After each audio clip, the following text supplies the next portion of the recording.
कुंडली कवरदाय विठ्ठल श्री ज्ञानदेव तुकाराम पंढरीनाथ भगवान की जय। श्री नवनाथ महाराज की जय। चिंतन श्री गुरुदेव दत्त वासुदेव हरी। श्री गणेशाय नमः। श्री सरस्वती नमः। श्री गुरुभ्ये नमः। नेनो कैसी करीतो गती उगला हात ठेवून क्षिती पदार्थ विवरणा वाचे प्रती होता पदार्थ मिरवत। कथेचं अनुसंधान गावातली काही लोक कोश धर्म महाराजांना सांगू लागली तुमचा मुलगा काय करतोय माहित नाही, फक्त जमिनीवरती हात ठेवतोय आणि ज्या पदार्थाचं नाव घेईल ती पदार्थ ताटामध्ये येते असं लोक ऐसे कोणी कोश धर्म आठवी केले सुरवरांचे वचन की पुढे पावणी सिद्ध कर्म सिद्ध नामे मिळवेला। आणि गावातल्या लोकांचं असं बोलणं ऐकल्याबरोबर कोश धर्माला आठवलं हे काय आपल्या असणाऱ्या पोटाला जन्मलेलं लेकरू नाही।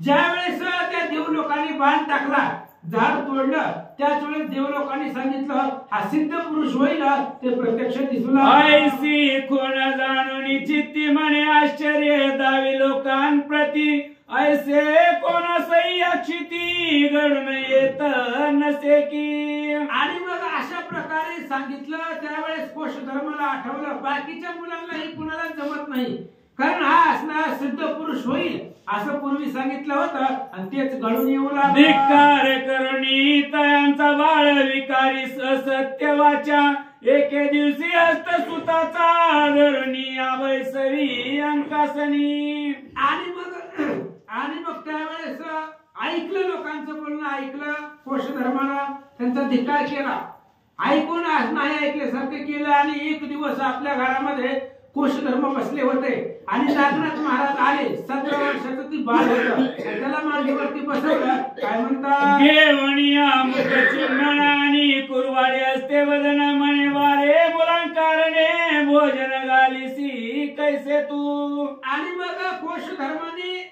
आपल्या बाळाला नागनाथाला मांडीवरती घेतलं त्याच्या कपाळाचं चुंबन घेतलं आणि त्याला विचारलं म्हणले बाळा कसं करतोय म्हणले आम्ही ऐकलंय की त्या लेकरांना तू नदीच्या किनाऱ्यावरती जेवण कसं देतो ऐसे पुसता कोडे करून दाटला स्नेह करून तातासी म्हणे तुझं भोजन तैसेची घाली तो आता मी। आणि असं बोलल्याबरोबर अतिशय प्रेमाने विचारलं त्याच्या डोक्यावरून हात फिरवून त्याचं चुंबन घेऊन विचारलं त्यालाही हृदयामध्ये प्रेम निर्माण झालं त्याने सांगितलं पप्पा जसं मी त्यांना जेवण खाऊ घालतोय त्या नदीच्या किनाऱ्यावर तसं आता तुम्हाला मी जेवण खाऊ घालतो असं म्हणून काय करतो अंकी होणी तात्काळ उठून क्षिती हस्त ठेवी पात्र म्हणून तव ते प्रत्यक्ष पात्री दिसे अण्णा कोश धर्म पाहतसे। आणि मांडीवरती बसलेलं ते नागनाथ होतं बाळ होतं ते उठलं जमिनीवरती बसलं जमिनीवर हात ठेवला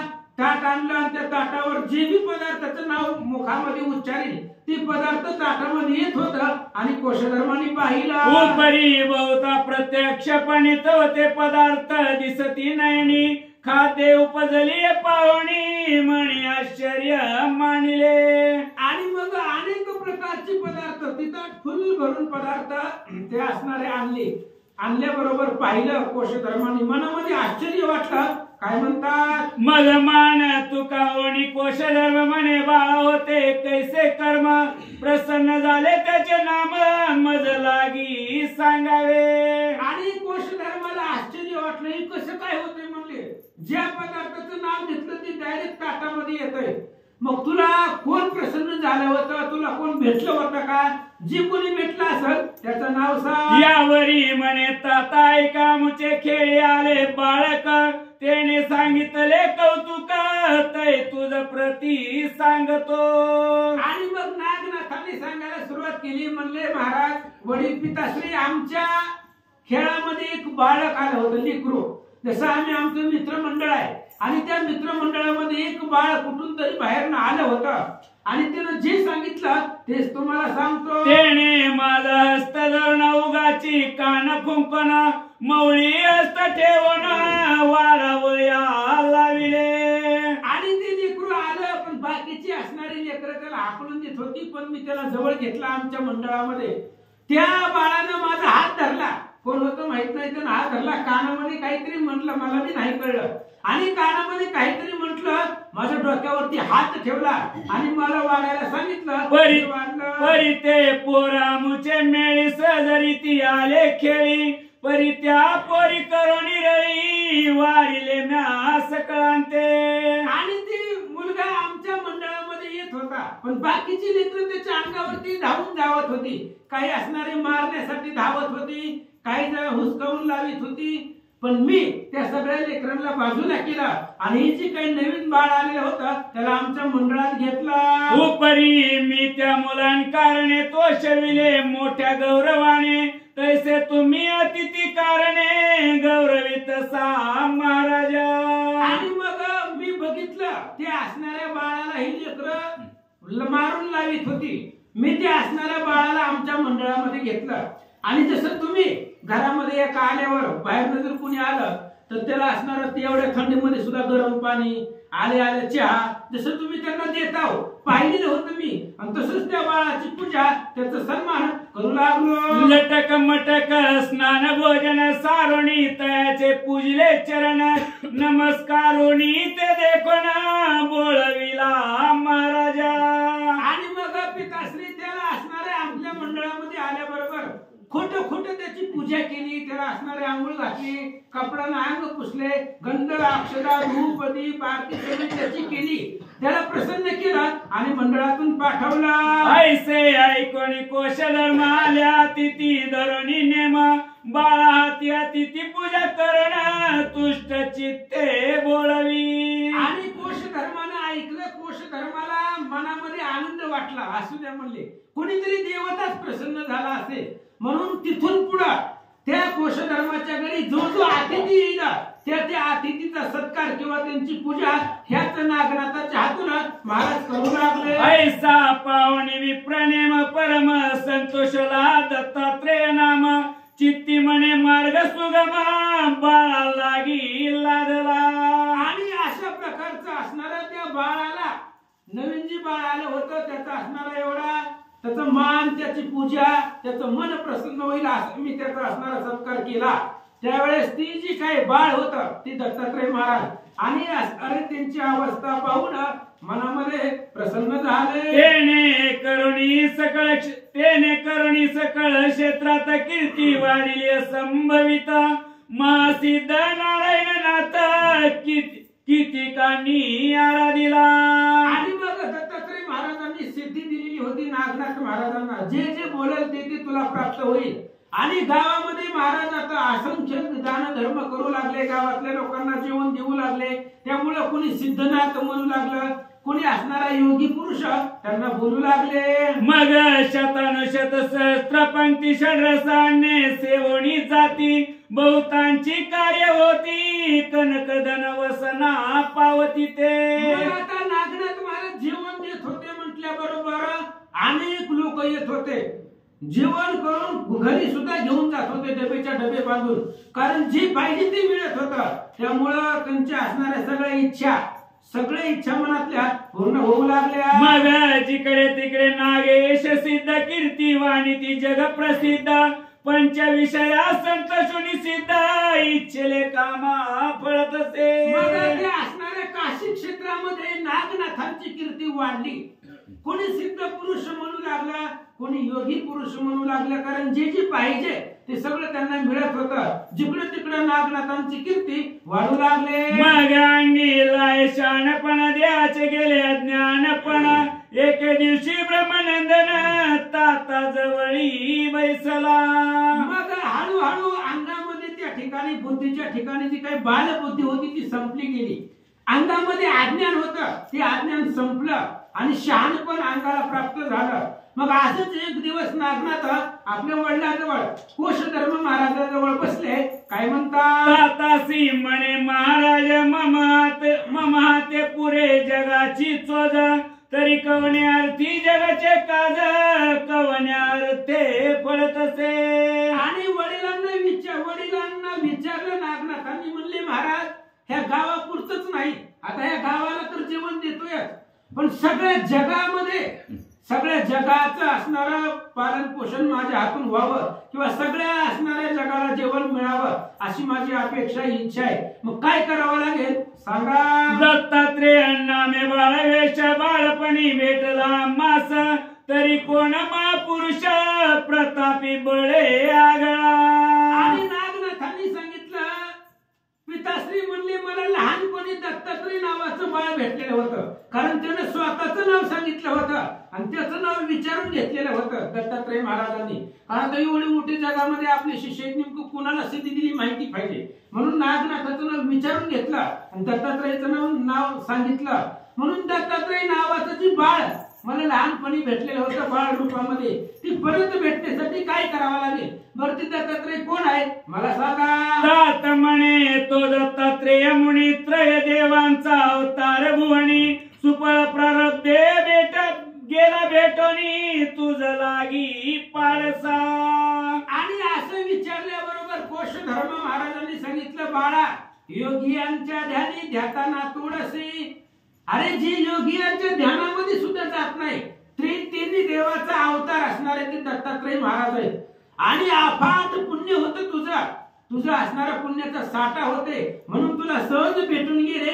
एरवी ती कुणालाही भेटत नाही. नागेश म्हणे आता परतून कैसा भेटेला त्रिनंदन हे सांगे बदला गुण निवेदन करी महाराजा. नागनाथाने विचारलं म्हणले महाराज बाळपणी जे दत्तात्रय महाराज मला भेटले होते ते आता मला पुन्हा भेटावे आणि त्यांच्या भेटीसाठी काय करावं लागेल. त्यांची भेट प्राप्त होण्यासाठी काय करावं लागतं सांगा. या उपरी बोले कोशधर्म बाळा तयाची भेटी दुर्गमा तो एक ठाई नसे नेमाने कसे त्रिंड तसे. आणि कोशधर्माने सांगितलं बाळा दत्तात्रय महाराज सहज कोणालाच भेटत नाही. ते भेटायचं म्हणल्यावर अनंत जन्माचं पुण्य लागतं भाग्य लागतं. सहजासहजी कुणालाही भेटत नाही.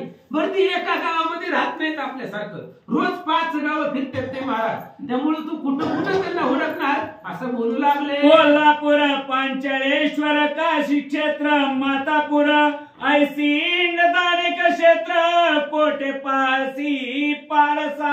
आणि कोशधर्मांनी सांगितलं रोज असणारे वेगवेगळ्या गावामध्ये जातात. कधी कोल्हापूरला पांचाळेश्वर काशीनगर माहूरगड अशा प्रकारचे वेगवेगळे तीर्थ रोज फिरतात ते. मग तू कुठल्या कुठल्या गावाला जाऊन त्यांना पाहणार असं महाराज बोलतात. परी प्रारब्ध योगे करुणी भेटत असे दत्तात्रेय मुनी यत्न केल्या भेटी लागोनी आतोडे ना बाळका. कोशधर्मांनी सांगितलं बाळा दत्तात्रय महाराज एवढे सहजासहजी भेटत नाही. अथक प्रयत्न करून सुद्धा भेटत नाही. तिथे असणाऱ्या लोकांनी तपश्चर्या केली एका पायावर उभा राहिले डोक्याची केस वाढवली अनेक प्रयत्न केले पण नाना प्रयत्न करूनही त्यांना भेटले नाही. त्याला प्रारब्ध लागतं.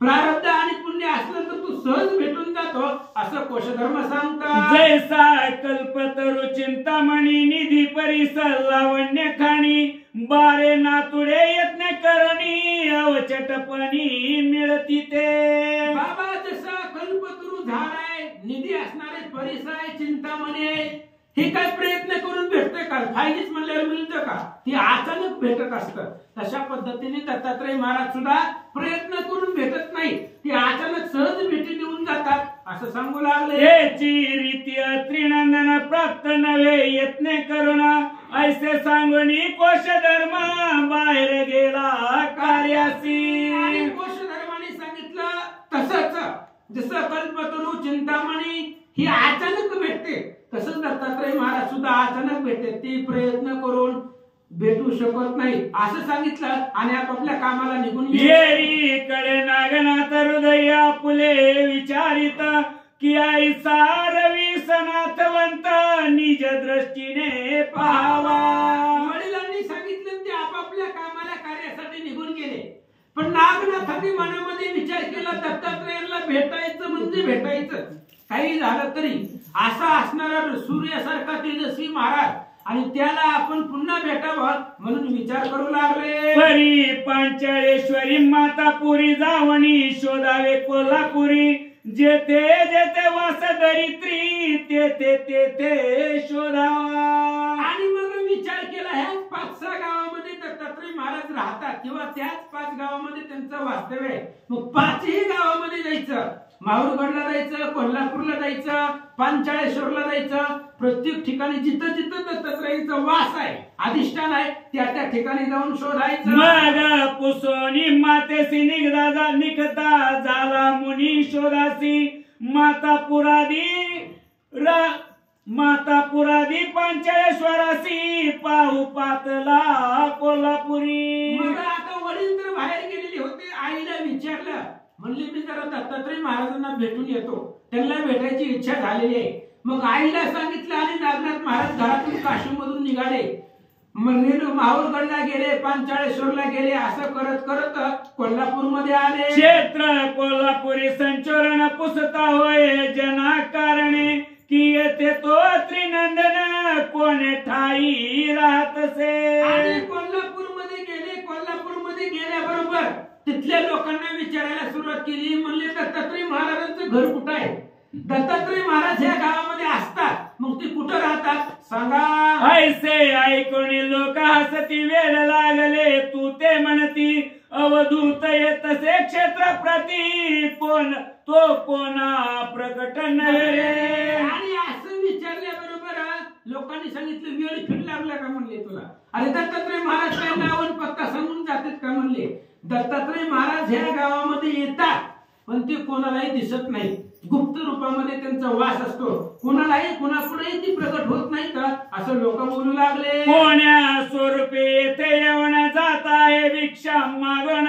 ऐसे जनाचे बोला ऐकून प्रति उत्तर त्या देत असे. आणि लोकांनी सांगितलं कुठल्या ना कुठल्या रूपामध्ये दत्तात्रय महाराज इथं येतात कोल्हापूरमध्ये. आणि इथं आल्याबरोबर भिक्षा मागतात.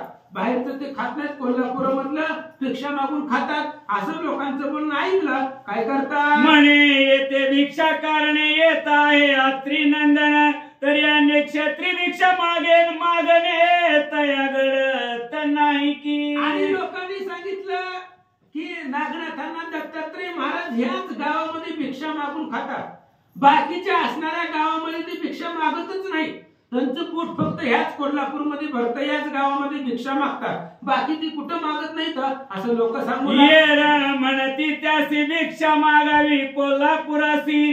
अव्यक्तिरिक्त अन्य क्षेत्रासी अन्न सेवी मागणी. आणि लोक सांगू लागले नागनाथाला ह्याच कोल्हापूरमध्ये दत्तात्रय महाराज भिक्षा मागून खातात, पण ते कुठल्या रूपामध्ये येतात, कोणत्या वेशात येतात कोणाला माहित नाही. पण हे कोल्हापूर जर सोडलं तर बाकी ते कोण्याच गावामध्ये अन्न खात नाहीत असं सांगू लागलं. अन्य क्षेत्रित अन्न चित्तीन वाटे सुडाळपण. या सम कैसे ग्रमान पुण्यक्षेत्र हे असे. आणि लोकांनी सांगितलं बाहेरच्या कोणत्याही गावामध्ये दत्तात्रय महाराजांना बाहेरचं अन्न आवडतच नाही. हे पुण्यक्षेत्र आहे आणि हे कोल्हापूर असणारं पुण्यपावन नगर आहे. म्हणून याच गावामधलं असणारं अन्न मागून खातात, बाकी ती कुठं मागत नाही. ऐसे क्षेत्र पुण्यवान जरी या गावी न मिळे अन्न तरी उपवास करिया त्रिनंदन पर्याय क्षेत्री सेविना. लोकांनी सांगितलं नागनाथांना, म्हणले महाराज ऐका, याच गावामध्ये अन्न सेवन करतात. जर एखाद्या वेळेस त्यांना ह्या गावामध्ये कोणीच अन्न दिलं नाही तर त्या दिवशी ती उपवास करतात, पण बाहेर कुठंच मागत नाहीत असं सांगू लागले. अरे या गावींचे शाकपत्र मानित आहे परम पवित्र. परी अन्य गावींचे पक्वन स्वतंत्र विटाळा परी मानित असे. अरे बाबा या गावाचं असणारं साधं भाजी भाकरी जरी कोणी वाढलं, रातचं जरी वाढलं तरी सुद्धा ते असणारं मिष्टान्नासारखं त्यांना वाटतंय. पण बाहेरच्या गावामध्ये गेल्यावर पंचपक्वान जरी वाढलं तरी त्याला ती विटाळासारखं मानतात असं लोक बोलतात. जैसे एक पत्नी नरा कुरूप असेल जरी दारा तरी तीच भोगी विचारा लावण्य लतिका कळेना.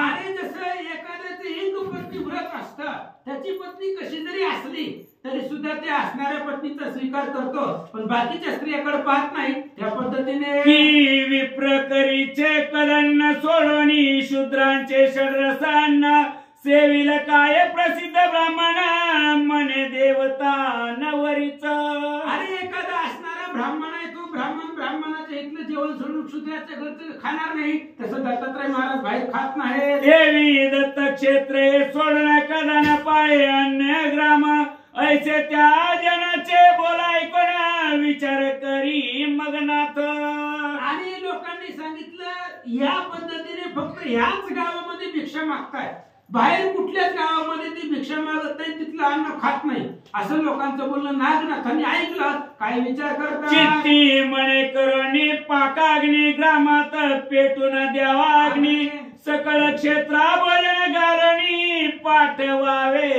ग्रही ग्रही. मग लोकांचं बोलणं ऐकलं. नागनाथ महाराजांना एक बुद्धी आठवली, युक्ती आठवली. म्हणजे आता अख्ख्या कोल्हापूरला जेवण आपणच द्यायचं, एकाच्याही घरामध्ये चुलच पेटवू द्यायची नाही. दत्तात्रय महाराज आपल्याकडेच येतील असा विचार करू लागला. मग तो स्वामी येता भिक्षाची कोटोनी अन्न अन्न वाढीती त्यासी मग सहजाची स्वकीर्तीसी आपणापासी येईल की. आणि मग नागनाथांनी विचार केला जर कोणाच्याच घरामध्ये अन्न बनवलंच नाही तर गावामध्ये कोणीच त्यांना भिक्षा वाढणार नाही. मग सगळे लोक सांगतील जावा तिकडे नागनाथ महाराज जेवण देतात, नागनाथ महाराज जेवण देतात, माझी कीर्ती ऐकून ते माझ्यापाशी येतील असा विचार कर. येईल परिसिद्ध अन्न घेणार नाही भिक्षा लागून हेची ओळखी जाणून खुना पाय बंधावे तयाचे. नागनाथ महाराजांनी विचार केला जरी दत्तात्रय महाराज आपल्याकडे आले तरी सुद्धा आपण हे सिद्धीचं अन्न आहे, सिद्धीपासून बनवलेलं अन्न आहे, ते अन्न खाणार नाही, घेणार नाही. आणि जर ह्या गावामधून कोणी अन्न न घेता माघारी चालला, उपवाशी जर चालला तर त्याच्या पाया पडायचं, तोच दत्तात्रय महाराज आहे असा विचार कर. अनेक माझे विचारून नाम गेला आहे योग द्रुमा तरी तोही भेटेल कृपे करण नामाभिधान ऐकोनी. आणि माझं नाव जर या कोल्हापुरामध्ये प्रख्यात झालं की नागनाथ महाराज जेवण देतात, नागनाथ महाराज जेवण देतात, कारण दत्तात्रय महाराजांनी माझं नाव विचारलेलं आहे लहानपणी, त्यामुळे माझं नाव जर त्यांनी ऐकलं तर मला ते कृपेनं भेटायला येतील असा विचार करतात. आणि मजाई गेला सांगून जानकी सेवू नको सिद्धांना आणि काते गाली भोजन तुष्ट करी क्षुधार्थी. आणि मलाही सांगून गेले की सगळ्या गावाला जगाला जेवण दे, पण ती तू बनवलेलं अन्न तू सेवन करायचं नाही असं त्यांनी मलाही सांगितलेलं आहे. म्हणून आता आपण सगळ्या कोल्हापुराला जेवण देऊ असा विचार करता. ऐसी सांगून गेला मात तो सेविनार नाही सिद्धांना ते ऐसा उपाय योजनी चित्तात लक्ष्मी देवळी संचरला. आणि अशा प्रकारचा विचार नागनाथांनी केला. आपण बनवलेलं सिद्धीचं अन्न दत्तात्रय महाराज घेणार नाहीत, सेवन करणार नाही, म्हणून असा विचार केला आणि त्या लक्ष्मी मातेच्या देवळामध्ये महाराज गेले. भेटोनी पुजारी यासी ओवरी एक रावयासी मागुनी घेता ती प्रीतीसी बंदोबस्ती नेटकी. आणि मग ते असणाऱ्या कोल्हापूरमध्ये माता लक्ष्मीच्या देवळामध्ये नागनाथ महाराज गेले. भव्य दिव्य ते मंदिर आणि तिथले पुजाऱ्यांची भेट घेतली आणि पुजाऱ्याकडून एक ओवरी म्हणजे एक खोली भक्तांसाठी राहण्यासाठी जी काही व्यवस्था केली आहे त्याच्यामधली एक खोली नागनाथ महाराजांनी मागून घेतले. परी तो पुजारी भक्तिवान तीत पूजा करून नित्य पंक्तीसी घेऊन भोजना ते सारितसे. ती पुजारी भक्तिवान होता, त्याच्या मनामध्ये सुद्धा अतिथीविषयी प्रेम होतं.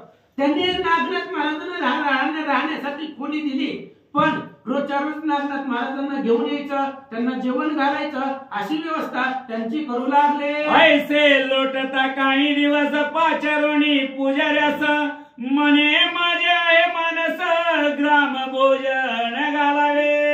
आणि मग असं अनेक दिवस गेले आणि एक दिवस त्या पुजाऱ्याला बोलून घेतलं नागनाथ महाराजांनी आणि पुजाऱ्याला सांगितलं की मला असं वाटतंय सगळ्या गावाला जेवण घालावं आणि अख्ख्या गावाला आपण जेवण देऊ अशी माझ्या मनात इच्छा आहे. परी तुम्ही साये होणी माते खटपटीसह सारावे कृत्य तव तो हसणी बोले ते फार बरे आहे जी. आणि नागनाथांनी सांगितलं म्हणजे जेवण द्यायचंय, पण ती काही एका जणांचं काम आहे का? भांडी घासायची, जेवण वाढायची किती कामं असतात, त्याच्यामुळे तुम्ही मदत करा खटापट करा, काम असणारी पटापट करा.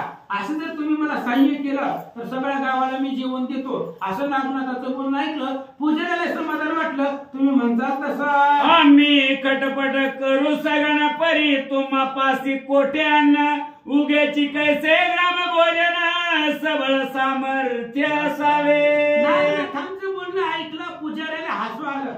पुजाऱ्याने सांगितलं, महाराज 2 महिने झाले इथं भाड्यानं राहता, आम्ही भाड्याने मागित नाही तुम्हाला, आणि तुम्ही अख्ख्या गावाला जेवण कसं काय देता? तुमच्या पैसे तुम्हीच माझ्या पैसे खाता, तुम्ही अख्ख्या गावाला कसं जेवण? म्हणजे सबळ सामर्थ्य असावे.